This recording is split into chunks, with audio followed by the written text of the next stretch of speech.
오늘 이사야서 35장은 성경에 있는 가장 아름다운 말씀 중에 하나입니다. 그래서 제가 목이 좀 잠겼지만 가능한 한 맑은 목소리로 낭송하려고 애를 썼는데 여러분이 느끼셨는지 모르겠어요.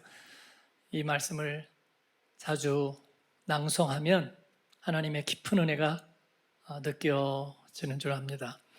오늘 가장 영화로운 변화를 사모하며 주제로 여러분과 말씀을 나누겠습니다. 변화란 무엇일까요, 여러분? 물리적인 현상이 달라지는 것을 변화라고 할 수 있습니다.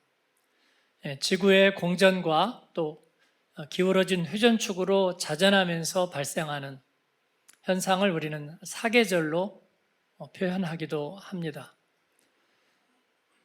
그러나 변화란 인간에게 주신 선물 중에 하나입니다. 변화를 느끼고 인식할 수 없다면 변화라는 것은 아예 있지도 않은 것입니다. 그래서 변화는 우리가 인식할 수 있는 것. 그래서 우리에게 오늘 우리가 말하는 변화란 인간 안에 있는 변화를 말합니다. 인간의 삶 속에 변화를 우리가 두 가지로 나눠볼 수 있겠습니다. 하나는 내리막 쇠퇴하는 변화, 그리고 또 하나는 오르막 성장하는 변화. 인생을 살면서 느낀 것은 많은 사람들에게 시간이 갈수록 오르막을 향해서 성장한다는 생각을 가진 사람이 거의 없다는 것입니다. 대부분은 예전만 못하고 그리고 내리막을 걷고 있다고 생각하는 것 같습니다. 안 그러기를 바라더라도 그렇게 생각하는.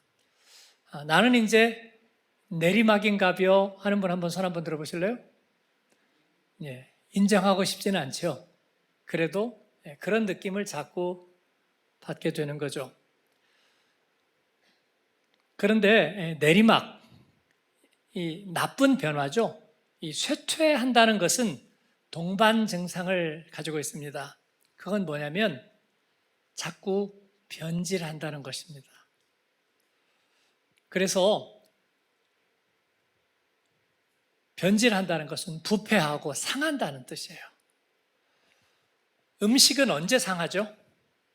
언제요? 여름철에? 여름철에 꼭 상하는 거 아닙니다. 관리 잘하면 안 상하는데 음식은 언제 상해요? 그냥 가만 놔둘 때 상합니다. 가만 놔둘 때 상해요. 물은 언제 썩어요? 부패해요? 고여 있을 때, 가만히 있을 때, 흘러가지 않을 때 상하고 썩는 거예요.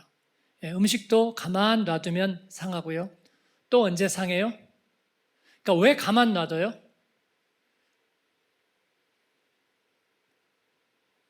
넘칠 때, 넉넉할 때 상해요. 그래서 지혜로운 우리의 조상들은 가난하지만 음식이 있으면 나누는 거예요. 잔치집에서는 항상 나눠요.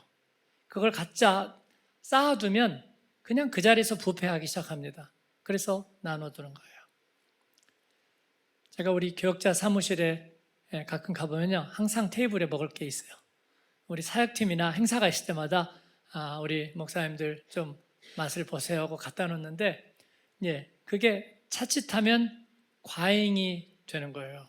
그러면 아무리 좋은 것도 남으면요, 놔두거든요. 그러면 상하고 부패해서. 그래서 대부분 버리게 되는 거예요. 그래서 제가 보고서 그냥 고맙습니다. 일단 성의니까 받아두지 말고 충분하니까 다른 쪽으로 보내세요. 제가 그렇게 얘기하라고 하는 거죠. 물론 그게 쉽지는 않지만 우리들의 삶 속에서도 뭔가 쌓아두면 넉넉해질 것 같지만 바로 부패하기 시작합니다. 그리고 변질되기 시작해요. 이게 뭐냐면 나쁜 변화예요. 그리고 놔두는 것은 또 부패하고 변질되는데 그것 또 하나 있어요. 옛 생각, 과거에 사는 거예요. 과거를 자꾸 기억하고 과거의 문제 속에 사로잡혀 살면 거꾸로 가거든요. 역방향입니다. 그래서 자꾸 고이고 쌓이고 부패하는 거예요. 그래서 여러분, 과거만 뒤돌아보지 않아도 인생은 새로운 물이 흐릅니다. 그리고 새로운 미래가 보이는 거예요. 그런데 그게 어디 자기 마음대로 되나요? 하나님 만나면, 복음이 우리 안에 있으면 우리는 뒤돌아보지 않아도 돼요. 과거의 영광, 지난 날의 분노와 회환, 거기에 사로잡히지 않아도 돼요. 르상티망? 그거 무슨 말이에요? 우린 그런 말 몰라요. 과거의 영광? 그거 뭐예요? 우린 그런 거 모릅니다. 하나님 앞에서 우리는 미래를 보고 살아가는 거예요. 옆에 분에게 한번 인사할까요? 그리스도인은 뒤돌아보지 않습니다. 그렇습니다.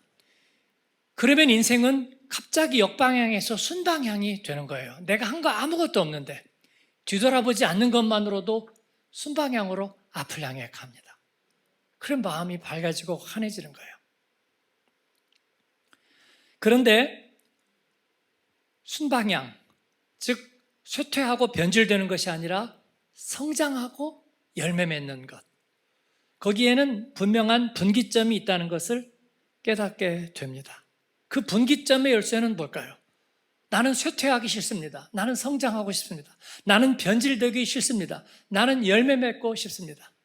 나는 가다가 의미 없이 패배해버리고 좌절하고 싶지 않습니다. 나는 완성되고 피날레를 경험하고 싶습니다. 여러분은 그렇지 않습니까? 저는 그렇습니다. 내몰린 인생으로 잊혀진 채 광야에서 이름 없는 골목에서 그냥 의미 없는 존재로 사라지고 싶지 않습니다. 이름을 남기고 완성되고 그리고 행복한 피날레를 맞고 싶습니다. 그렇습니다. 이것은 허황한 꿈이 아니고 하나님이 우리에게 허락하신 인생 경영의 법칙입니다. 여기에는 분명한 분기점이 있다는 거예요. 이 분기점의 열쇠는 뭘까요? 그것은 방향전환입니다. 근데 방향전환을 우리가 스스로 할 수 없거든요. 그래서 바꿔주는 거예요. 선생님이 학생의 방향을 바꿔줘요. 좋은 멘토를 만나니까 방향을 바꿔줍니다. 스티븐 스필버그를, 말이 잘 안 나오네요. 누가 바꿔줍니까? 존 포드 감독이 바꿔주잖아요. 그렇죠? 네. 몇 마디의 대화가 감독으로서 영화 인생을 바꿔줍니다. 음악가의 인생을 바꿔주는 선생님이 있는 거예요. 몇 마디의 얘기로 바꿔줘요. 그렇습니다. 경영에서도 멘토가 몇 마디의 얘기로 리더십의 방향을 바꿔줍니다. 방향을 바꿔주는 거예요. 그걸 성경은 뭐라고 그래요? 구원이라고 말합니다. 맨홀에 빠져서 갑자기 재난을 당하는 아이를 손을 잡아서 잡아주는 것, 그건 방향을 바꿔주는 거예요. 나락으로 빠지는 그 사람을 붙잡아서 방향을 바꿔줘요. 그것은 구조, 그것을 구원이라고 말하는 거예요.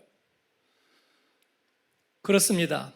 이 참된 변화는 그래서 구원인 거예요. 방향을 바꿔주는, 내가 과거의 망령에 사로잡혀서 늘 우울하고 그리고 패배감에 젖어 있는 나에게 그 원한과 분노에서 벗어나지 못한 나의 마음의 방향을 바꿔주는 거예요. 근데 내가 스스로 할 수 없어요.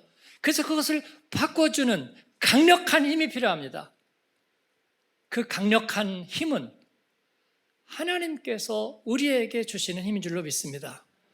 그러면 강력한 힘으로 방향을 바꿔주면 뭔가 세상이 부조리해지지 않겠느냐고요. 공평과 정의가 무너지지 않겠느냐고요. 하나님이 항아리 장사에게만 햇빛을 비추면 우산 장사는 망하고 손해를 보지 않겠느냐고요. 그런데 여러분, 신비합니다. 하나님이 개입하시는 하나님의 개입의 힘은, 그것을 우리는 은혜라고 부릅니다. 그래서 그 은혜를 받은 사람에게는 뭔가 불공평한 일이 일어나지 않는다는 거예요. 저와 여러분이 은혜를 받아보니까 그런 거예요. 만들어진 신의 도킨스도 은혜를 좀 받아봐야 돼요. 예? 옛날 밀양의 이창동 감독도 은혜를 받아봐야 돼요. 그러면 불공평하다는 얘기가 안 나올 거예요. 하나님이 택한 사람에게만 은혜를 베푸시면 세상이 부조리해질 거라는 생각은 은혜를 몰라서 하는 이야기잖아요. 그렇습니다. 은혜와 사랑을 베풀던 우리 어머니는 부정의하고 부조리하지 않았습니다. 불의하지 않았어요. 하나님의 개입하시는 은혜, 강력한 힘, 그것은 구원입니다.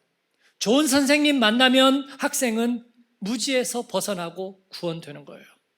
재난을 당한 사람은 헌신적인 구조대를 만나면 살아날 수 있습니다. 공동체는 저절로 좋아지지 않습니다. 비전의 지도자와 그리고 리더십을 만나면 공동체는 금방 일어설 수 있습니다. 인간의 병은요, 저절로 치유되지 않습니다. 좋은 치료자를 만나야 치유와 재활의 길을 걸을 수 있습니다. 그 다음 말은 너무나 자명하죠. 우리의 인생은 예수님 만나야 죽음에 이르는 병에서 치유될 수 있는 줄을 믿습니다. 하나님은 우리에게 이 아름답고 영광스러운 변화를 알게 하셨고 사모하는 마음을 주셨습니다. 오늘 이사야서 35장은 예수님 오시기 700년 전 바로 이 가장 아름다운 변화를 우리들에게 아름답게 소개하고 있습니다. 저는 이 변화를 세 가지로 여러분과 나누겠습니다. 첫 번째는 같이 읽을까요? 메마른 사막이 풍성한 정원으로. 하나님께서는 세상을 창조하실 때 빛을 창조하셨잖아요. 저는 그 의미가 무언지를 잘 몰랐습니다. 그런데 제가 중학교 때부터 눈이 나빠지기 시작했어요. 어느 날 칠판이 안 보이더라고요. 학교 가기가 싫어졌고 수업 시간이 재미가 없었어요. 근데 그게 시력 때문이라는 것을 이제 차츰 깨닫게 됐어요. 그래서 안경을 끼니까 약간 불편하긴 하지만 다시 광명을 찾았고 잘 보이고 칠판도 잘 보이기 시작하는, 선생님의 표정도 물론 잘 보이고요. 인류 중에서 지금도 시각장애를 겪고 있는 사람이 몇 명이나 될까요? 통계해 보니까 2억 5,600만 명쯤 된대요. 맹인 포함 심각한 시각장애를 가진 분들.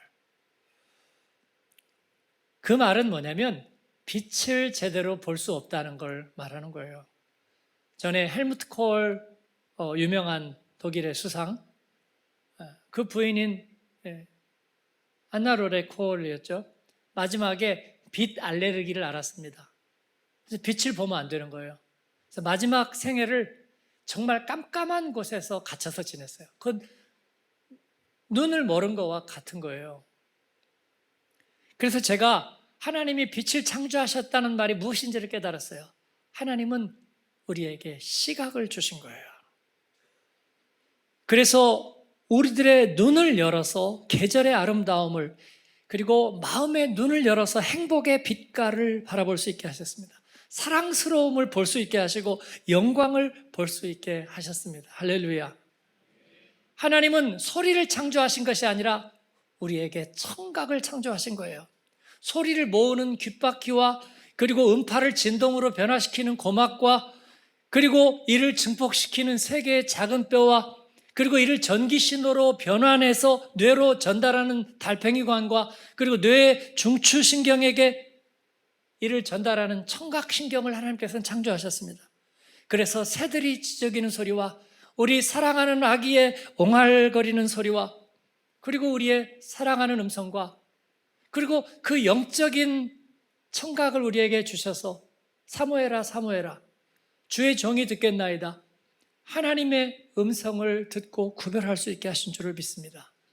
죄란 이 모든 것의 방향을 틀어놓는 거예요. 들릴 소리가 들리지 않게 하는 거예요. 보아야 될 것을 보지 못하게 하는 거예요. 하나님의 영광의 비전을 보지도 못하고 듣지도 못하고 무정한 마음으로 패배자의 심정을 가지는 거고요. 과거의 분노와 원한 속에서 사는 거예요. 유배당한 나폴레옹처럼 말입니다. 그러나 하나님께서 우리를 회복하시면 어떠한 일이 있는가 1절, 2절이 얘기하고 있거든요. 같이 한번 읽겠습니다. 메마른 광야와 메마른 땅이 기뻐하며 사막이 백합화 같이 피어 즐거워하며 무성하게 피어 기쁜 노래로 즐거워하며 레바논의 영광과 갈멜과 사론의 아름다움을 얻을 것이라. 그것들이 여호와의 영광 곧 우리 하나님의 아름다움을 보리로다. 아멘. 비판적인 분들이 구약은 이스라엘 역사라고 폄하하는 것처럼 저것은 이스라엘 관계 농업을 찬양하는 얘기 아니냐고. 그것이 아니고 우리 예수님을 만난 사람들은 이게 무슨 의미인지를 압니다. 사막에 꽃이 핀다는 것은 농업적인 개입이 들어간 것을 말해요. 창조의 설계자인 하나님께서 우리들의 삶 가운데 은혜로 개입하신다는 것을 말하는 거래요. 그래야 구원을 얻을 수가 있어요. 장애를 가진 우리의 자녀들은 그래야 존중을 받고 가능성을 가질 수 있어요. 작가에게는 그런 권리와 사명이 있어요. 설계자에게는 그런 권리와 사명이 있어요. 프로그램 개발자에게는 그런 권리와 사명이 있어요. 하나님은 그래서 자신의 메신저를, 개발자를 우리의 신음하는 피조물들 가운데 보내셨고요. 그리고 우리를 건져 올리시고 우리를 변화시키시는 거예요. 그래서 역방향을 순방향으로, 내리막 인생을 오르막으로 가다가 소멸되는 인생을 피날레를 향해서 완성되는 존재로 하나님께서는 부르신 거예요. 이것을 모르는 사람이 너무나 많아요. 그래서 늘 올해는 힘들었다, 한 해 지나면서 올해가 고비였다고 생각하신 분들 너무나 많죠? 너무나 많아요? 아니에요? 이 고비만 넘어가면, 근데 그 다음 해가 또 고비죠? 그 다음에 또 고비예요. 비로소 깨닫는 거예요. 나는 평생 이 이야기를 하고 살아왔다는 걸 깨닫는 거예요. 나는 반성문만 쓰고 살아왔어요. 인생은 어차피 내리막이야. 그렇습니다. 그러나 하나님께서는 우리의 그런 생각을 바꾸시는 거예요. 죄는 모든 것을 황폐화하고 북아프리카처럼 사막화합니다. 성장과 열매는 더 이상 없어요. 모든 것은 소멸될 것입니다. 인간의 마음 안에는 나쁜 반전만이 있어요. 두려움과 공허함이 지배하고 우리는 다시 보지도 못하고 듣지도 못할 거예요. 하나님은 이것을 바꾸어 놓기를 원하세요. 우리의 눈을 뜨고 우리 청각을 열고 우리에게 다시 비전을 보게 하고, 그리고 아름다운 소식은 다시 들려나기 시작할 거예요. 할렐루야. 하나님이 그 반전의 계기를 만드시면, 은혜로 개입하시면, 그래서 민주주의는 그냥 라사페어 되는 대로 놔두는 게 민주주의가 아니에요, 여러분. 국가가 정의로운 개입을 하는 거죠. 그렇지 않아요?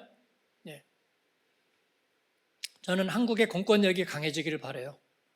소방차가 힘을 얻기를 바라고 경찰 페트로카가 권세를 가지기를 바랍니다. 이민국이 정당한 권리를 행사하기를 바라고, 그리고 약자들에 대한 보호에서 가차없는 준엄한 법 집행이 되기를 바라요. 여러분, 이것은 의로운 개입이에요. 그렇습니다.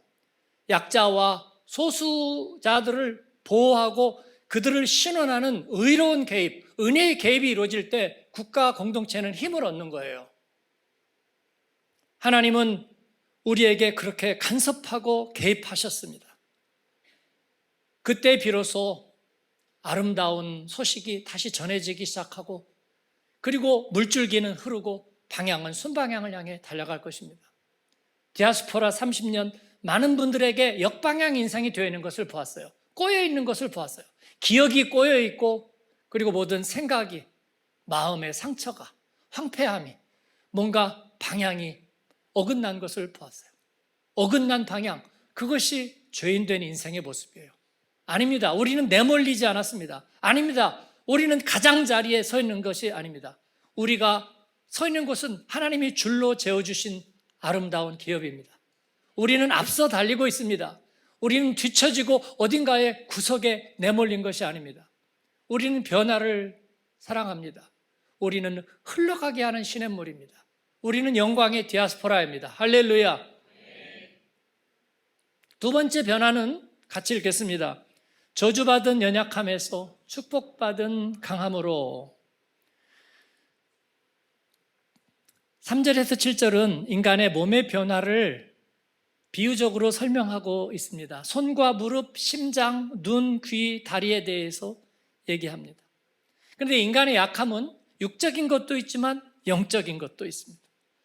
육체적인 질병과 죽음은 감염 때문에 오기도 하고, 사고나 재난을 통해서 겪기도 합니다. 자연적인 노화를 통해서 오기도 합니다. 그래서 인간은 영원히 살 수 없습니다. 그런데 우리가 거기서 간과하고 있는 잘못된 오해가 한 가지입니다. 누구나 죽는 거라고, 누구나 병에 걸리는 거라고, 누구나 늙고 노화하기 마련이라고. 네? 이가 왜 이래요? 치과 의사겠네. 웰컴 투 더 클럽. 예, 나이가 들은 거예요. 받아들이세요. 그러면 치료하지 않나요? 우리가 가지는 오해는 그거예요. 그냥 받아들이라고. 아니요, 아닙니다. 질병이란 치유되는 것입니다. 내가 살아있다는 것은요, 계속 치유된다는 의미입니다. 그래서 의사들은 괜찮아요? 치료될 수 있어요? 라고 말합니다. 영원히 살 수 있어요? 라는 말이 아니라 치료될 수 있어요? 라고 말합니다. 옆에 분에게 인사하겠습니다. 치료될 수 있어요? 그렇습니다. 암도 치료될 수 있고요. 정신적인 질병도 치료될 수 있습니다. 갱년기 우울증 치료될 수 있어요. 편두통 치료될 수 있습니다. 안 그러면 우리가 살 수 없는 거요. 그렇죠. 하나님은 예수님이 오셔서 하나님께서 성령을 나사렛 예수에게 물 붓듯이 부어주심에 그가 병자를 치료하셨습니다. 가는 곳마다. 비판적인 사람들은 또 당시에는 병도 없고 약도 좀 적었기 때문에 예수님이 그런 식으로 한 거다라고 얘기해요. 참 궁색할진저. 아닙니다. 예수님은 치료자예요. 그렇습니다. 우리는 치료될 수 있습니다. 그렇지 않다면 인간은요, 저주받은 거예요. 인간의 모든 그런 선병질에 병에 취약한 인간의 삶이란 저주받은 거예요. 그래서 cursed weakness, 저주받은 연약함을 가지고 있는 거예요. 그렇게 생각하는 분들이 의외로 많아요, 여러분. 그러나 그렇지 않습니다. 예수님은 우리 가운데 그 하나의 모델이 되셨습니다. 모델이 되셔서 그분의 연약함은 저주받은 것이 아닙니다. 하나님의 축복을 드러내시기 위한 것입니다. 하나님은 우리를 반드시 치유하셔서 축복받은 강함으로 우리를 사용하시는 줄을 믿습니다. 아멘. 그렇습니다. 그래서 인간의 약함은 영적인 거예요. 하나님을 떠난 인생은 어둠 가운데 있고, 그래서 어둠 가운데 있기 때문에 두려워요. 믿음이 없기 때문에 전망이 없어요. 보지 못해요. 그리고 어둠에서 죄책감과 형벌을 안에 살고 있어요. 그러나 하나님께서 이를 변화시키십니다. 주님이 은혜로 개입하셔서 이를 바꾸시겠다고 말합니다. 3절, 4절을 같이 읽겠습니다. 너희는 약한 손을 강하게 하며 떨리는 무릎을 굳게 하며 겁내는 자들에게 이르기를 굳세어라, 두려워하지 말라. 보라, 너희 하나님이 오사 보복하시며 갚아주실 것이라. 하나님이 오사 너희를 구하시리라 하라. 아멘. 보복하시며 갚아주시리라는 것은 뭐냐면요, 강력한 재정적인 힘을 가지고, 강력한 군사력을 가지고, 그리고 막강한 논리를 갖춘 변호인단을 구성해서 너를 신원하고 너를 편들어주고 너에게 출구를 만들어주겠다는 거예요. 할렐루야. 우리는 그러한 존재입니다. 그러한 정체성을 갖는 여러분 되기를 축복합니다. 그리스도인에게 저주받은 연약함이란 없습니다. 하나님의 손을 떠난 인생이 있을 뿐이에요. 홈런 차자의 손에는 뭐가 들렸죠? 똑같은 나무 방망이가 들렸습니다. 그러나 홈런 타자에게 들리면 영광의 도구가 되는 것입니다. 장인의 손에 뭐가 들렸습니까? 진흙과 숯과 돌조각이 들렸습니다. 그러나 그의 손에 들린 숯과 돌조각은 세계적인 작품이 될 수 있습니다. 지난번에 CBMC 때 파리의 이배 장로님, 그가 수추로 작품을, 그렇습니다. 그 미국의 가장 유명한 전시장에 그 작품이 걸리잖아요. 수칠 뿐인데 축복받은 강함으로 변화되는 놀라움. 5절, 6절은 이를 그렇게 아름답게 노래하고 있어요. 같이 한번 읽겠습니다. 그때의 맹인의 눈이 밝을 것이며 못 듣는 사람의 귀가 열릴 것이며 그때의 저는 자는 사슴같이 뛸 것이며 말 못하는 자의 혀는 노래하리니 이는 광야에서 물이 솟겠고 사막에서 시내가 흐를 것임이라. 아멘. 그렇습니다. 뜨거운 모래가 못이 되고 갈대 숲이 솟아나는 샘이 될 것이며 자칼이 살던 곳에 풀과 갈대와 파피루스가 자라리라는 이런 아름다운 선언입니다. 하나님께서 은혜로 우리 가운데 간섭하시면 우리는 그냥 이를 받아들이기만 하면 말이에요. 받아들이기만 하면. 선생님이 그래? 나하고 해볼래? 그걸로 끝입니다. 그것이면 됩니다. 그래서 저는 복음은 가장 게으른 사람을 위한 거라고 저는 늘 얘기합니다. 예. 게으르십니까? 저도 게으릅니다. 오늘 일을 내일로 미루자. 그러나 복음은 그런 사람들에게도 좋은 소식이에요. 그냥 예스만 해, 그러겠다고만 해. 그렇습니다. 제가 설교 끝날 때 여러분을 초대하고 일어나라고, 그건 끝나니까 일어나는 게 아니라 하나님 앞에서 마음을 정하는 거라고. 그때도 약간의 갈등이 있지만 어차피 이 교회는 조비조 다 일어나는 걸. 예. 그러니까 빨리 일어나고 끝내는 게 좋지. 그럼에도 그 작은 예스를 하나님은 기억하신다고 저는 분명히 믿어요. 분명히 믿습니다. 분명히 믿습니다. 훌륭한 선생님은 학생이 눈빛이 변하는 걸 놓치지 않습니다.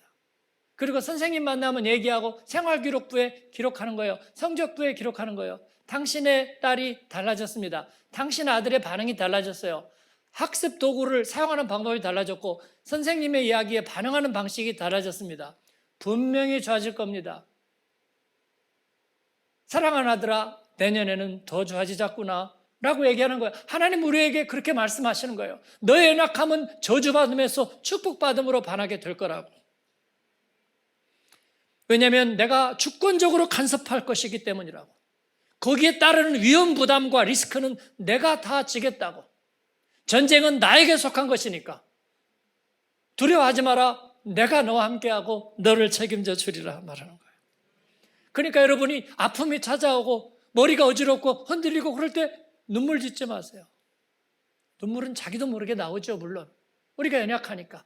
로마서 8장에 성령의 처음 익은 열매를 받은 우리까지도 속으로 탄식하며 양자될 것 우리 몸의 구속을 기다린다고 그랬습니다.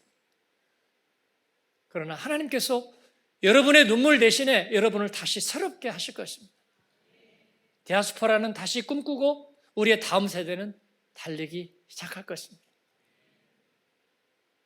조알라에서, 그리고 프랑크푸르트에서, 애틀란타에서, 그리고 북녘 땅에서, 세계 도처에서 여러분이 밟는 땅, 손으로 행하는 모든 일들 속에서 하나님은 영광을 받으실 것입니다. 마지막 변화는 4절에 있는 말씀입니다. 하나님이 오사 너희를 구하시리라. 하나님의 아인자트, 하나님의 투입. 그렇습니다. 이 변화의 절대적인 비밀은 하나님의 열심, 하나님이 자신을 투입하셨다는 것입니다. 우리가 그것을 깨닫게 되었습니다. 어머니는 왜 의사보다도 선생님보다도 유능했는가? 자신을 투입했기 때문입니다. 자신을 투입했기 때문에 내가 갚아주리라. 내가 해줄게. 내가 너와 함께 있잖아. 나는 너를 부끄러워하지 않을 거야. 괜찮아. 라고 얘기하는 거예요. 하나님은 우리에게 그렇게 말씀하셨습니다. 그래서 인생에 하나님이 임하시면 모든 것이 달라지는 것입니다. 우리가 예수님 만나면 모든 것이 달라지는 것입니다. 그가 우리 안에 있는 죄의 힘을 꺾고 그 정죄의 권세를 꺾고 주님이 우리의 이름이 되시는 것입니다. 여러분, 오늘 우리는 이를 다시 한번 선포합니다. 아멘. 길을 잃고 헤매던 분이 있다면 주님이 오셔서 그가 길이 되실 것입니다. 우리의 눈을 뜨게 하시고 귀를 열어주시고 말 못하던 우리에게 새로운 언어를 주실 것입니다. 변명하는 말도 지겹고 더 이상 탄식하는 말도 지겹고 더 이상 나는 할 말이 없어요. 실어증 가운데 있습니다. 내 인생에는 희망이 없습니다. 그러나 주님께서는 여러분에게 새 말을, 새 방언을 주실 거예요. 그래서 그를 찬양할 수 있습니다. 우리의 인생은 구원의 경이로움을 찬양할 수 있고 그 비밀을 말할 수 있고 표현할 수 있습니다. 수필집을 굳이 안 사도 됩니다, 여러분. 좋은 시집을 자꾸 뒤적거리지 않아도 됩니다. 내 마음에 계신 주님, 내 입술을 열어 나의 눈과 귀를 열어주신 것처럼 내 입술을 열어 하나님이 얼마나 아름다운 분인지, 그의 복음이 얼마나 아름다운지, 내게 주신 인생이 저주받은 연약함이 아니라 축복의 강함인지 우리에게 표현하게 하실 것입니다. 저와 여러분은 복된 인생입니다. 우리는 상처받은 치유자입니다. 내가 제일 약한 줄 알았는데 내가 쓰임받을 수 있다는 사실을 알게 될 것입니다. 우리는 그렇게 치유자의 인생으로 변화되고 다리 놓는 인생이 될 것입니다. 이를 위해서 하나님은 아들을 아끼지 않으셨고 헌신하셨습니다. 마지막의 열쇠는 그것입니다. 우리도 그 헌신을 닮아가자는 것입니다. 고인 시냇물은 부패하고 썩어버리게 되어 있습니다. 이끼가 끼고 그리고 거기에서 물고기가 살 수 없고 새들이 찾지 않습니다. 흘려보내야 합니다. 나그네는 인생은 없다 그래서 뚝을 막아놓고 고아놓아야 되는 것이 아닙니다. 그렇게 해서 잘된 일을 보지 못했습니다. 저희가 인생 후반전에는 하나님 앞에 계획을 세우자 말씀드렸는데 그 계획이 뭔 줄을 모르는 분들이 많아요. 계획하면 수입 계획만 잡았기 때문이에요. 아니요, 지출 계획입니다. 지출 계획. 왜냐하면 이제는 우리는 피날레를 향해 가거든요. 작가가 소재를 아끼면은요 할 수 있는 게 없어요. 마지막 소재 다 쏟아 부어야 돼요. 그래야 작품은 완성되는 거예요. 여러분, 인생은 다 흘려보내야 인생은 완성되는 거예요. 그래서 지금도 또 수입 계획을 세우면요 그 인생은 더 이상 희망이 없어요. 지출 계획을 세우는 거예요. 저도 마찬가지고 여러분도 마찬가지예요. 흘려보내는 저와 여러분 되기를 바랍니다. 한 방울까지 남김없이, 불어오는 바람편에 향기 하나 남김없이 흘려보내고 또 흘려보내서 다 소진하고 주님 앞에 설 때에 천국 검색대에는 영광이 있을 것입니다. 저와 여러분은 그렇습니다. 어제도 제가 일주일 여행하고 설교 준비할 시간이 없지만 우리 교회 집사님으로 계시다가 그 다음에 신학하고 원래 UBF 선교사여서 라인강 쪽에서 코블렌츠 쪽에서 살다가 불가리아 쪽에서 살다가 이번에 잘츠북에서 한인교회 목회자가 없는데 너무 그 성도들이 한 40-50명 모이는데 갈급해서 오랫동안 비자 문제도 그렇고 목회자가 생활도 안 되고 올 사람이 없는데 기도의 소원을 받았다가 거기 가기로 했다고 저에게 인사를 왔습니다. 그 나누는 얘기가 사실 너무나 좋았고 제 마음에 감사했어요. 디아스포라는 제 마음속에 가장 중요한 주제 중에 하나예요. 2시간 얘기했어요. 우리 부목사님이 걱정하더라고요. 목사님 설교 준비하셨는데 토요일 날 오후에 돌아와가지고. 근데 그 시간이 너무 좋았어요. 제가 먼저 제안했습니다. 우리 교회에서 좀 지원하는 프로그램이 있는데 액수가 많지는 않지만 그래도 관계를 위해서. 그랬더니 눈물이 살짝 비쳤어요. 고맙습니다. 그렇게 하죠. 또 다른 교회도 제가 또 여러분은 잊어버리지 않으셨죠? 우리가 300교회 이끌고 가고 쓰임 받는데 하나님 우리를 써달라고. 하나님 잊지 않으셨고 저도 잊지 않았습니다. 여러분도 잊지 않으셨을 겁니다. 우린 쓰임 받고 흘려보낼 거예요. 아낌없이 지출 계획을 세우십시오. 하나님의 인생에 아인자츠 우리들의 복된 투입을 통해서 헌신을 통해서 하나님 앞에 쓰임받을 때 하나님 여러분을 기억하고 고마워하고 잊지 않을 거고요. 내가 너를 도와주리라, 내가 너와 함께 하리라 말씀하실 거예요. 저는 그럴 줄로 믿습니다. 하나님 걱정 마세요. 서부전선 이상 없습니다. 중부전선 이상 없습니다. 우리가 여기에 있고 우리는 잊어버리지 않았습니다. 주님과 함께 그 변화의 길을 가겠습니다. 응답하는 저와 여러분 되기를 바랍니다. 아멘. 기도하겠습니다. 여러분을 초대합니다. 좋은 지도자 한 명 있으면요 전쟁 폐허 금방 복귀됩니다. 한신 대지진 경제적으로 복구하는데 1년 걸렸고요, 인프라 복구되는데 5년 걸렸습니다. 우크라이나도 이제 복구가 시작되었다고 선언하고 있습니다. 그들이 얼마만한 희생과 그리고 열정으로 하느냐에 따라 달렸습니다. 1년, 2년 금방 회복될 수 있습니다. 우리들의 자녀가 무너져도 부모의 헌신, 선생님의 헌신이 있으면 하나님이 그들을 붙잡으시면요, 그들은 금방 회복됩니다. 하나님, 우리가 그렇게 쓰임 받겠습니다. 치료자로, 다리로 그렇게 쓰임 받고 싶습니다. 메마른 사막이 풍성한 정원으로 바뀌게 하겠습니다. 주님, 제 이름을 기억해 주십시오. 저를 사용해 주세요. 하나님 앞에, 주님 앞에 여러분 이름 석자 쓰임 받기 일어나시면 일어나서 하나님 앞에 구하고 기도하십시다. 하나님, 우리가 여기에 있습니다. 내몰리지 않은 인생 여기 있습니다. 줄로 지어주신 기업 안에 사는 하나님의 사람들이 여기 있습니다. 우리 아들, 딸들을 사용해 주십시오. 그들의 겪었던 고통과 아픔이 승화되고 변화되어서 문화의 문화를 다리놓고 언어의 언어를 다리놓고 비복음의 세대에 복음의 길을 여는 하나님, 우리의 자녀들이 되게 해주십시오. 우리들의 일터가 그렇게 주님의 브랜드 네임이 될 수 있도록 하나님 축복해 주십시오. 같이 주여 부르며 기도하겠습니다. 주여.